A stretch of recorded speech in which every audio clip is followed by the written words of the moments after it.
অঞ্চলের দিকে নজর রাখতে হচ্ছে, কারণ সেখানে জায়গা জবরদখল করে ক্লাব ঘর নির্মাণের অভিযোগ। আর এই অভিযোগ যেটা জানা যাচ্ছে, স্থানীয় জনপ্রতিনিধি তার স্বামীর বিরুদ্ধে এই অভিযোগ, স্থানীয় কাউন্সিলরের স্বামীর বিরুদ্ধে এই অভিযোগ। জবরদখল করে ক্লাব ঘর নির্মাণের অভিযোগ ঘাটাল পুরসভার ৮ নম্বর ওয়ার্ডে। এলাকায় রীতিমতো রাজনৈতিক চর্চা শুরু হয়েছে। স্বামীর বিরুদ্ধে অভিযোগ অস্বীকার কাউন্সিলরের।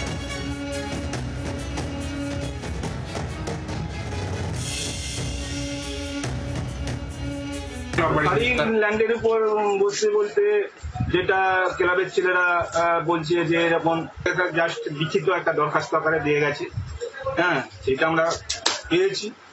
কিন্তু তারপরে ওনারা যে ঘর নির্মাণ করেছেন বা করছেন তারপরে আর কিছু জানি। কেউ একবার আমার বাড়িতে আসে, বলে যে এরকম আমার জায়গার মধ্যে ক্লাব ঘরটা করে, সেই হিসাবে আমি আপত্তিকর করি, নির্মাণ কাণ্ড সব বন্ধ হয়ে যায়। আর কি বলছেন এই জমির মালিক, যার জমি জবরদখল করে নির্মাণের অভিযোগ উঠেছিল, শুনবো।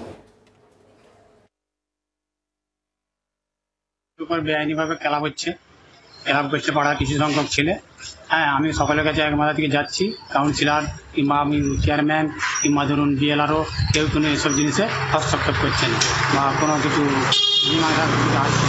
সেইলে আমি এটা আজকে যাতে করে আমার জিনিসের জায়গাটা ফিরে পাই বা কিছু একটা মীমাংসা হয় সেই চেষ্টা করি। আমার এটা কেনা জায়গা, এখন শাসক দল যারা আছে, আমিও সেই দল করি, কিন্তু তারা এখন ধরুন পিছনে সাপোর্ট করছে পিছন থেকে। আর এবার আপনাদের শোনাবো যারা এই ক্লাব ঘর নির্মাণ করেছে, অর্থাৎ ক্লাব ঘর সদস্যরা, তারা কি বলছেন শুনুন। অভিযোগ করছে ওনার ব্যক্তিগত জায়গা আপনারা জবরদখল করে ক্লাব নির্মাণ করছেন। না, তার জায়গা তার তো ছাড় দিয়ে কাজ হচ্ছে না। পৌরসভা থেকে পারমিশন আছে? হ্যাঁ, পারমিশন আছে। বাংলার আওয়াজ, বাঙালির আবেগ, জি 24 ঘন্টা।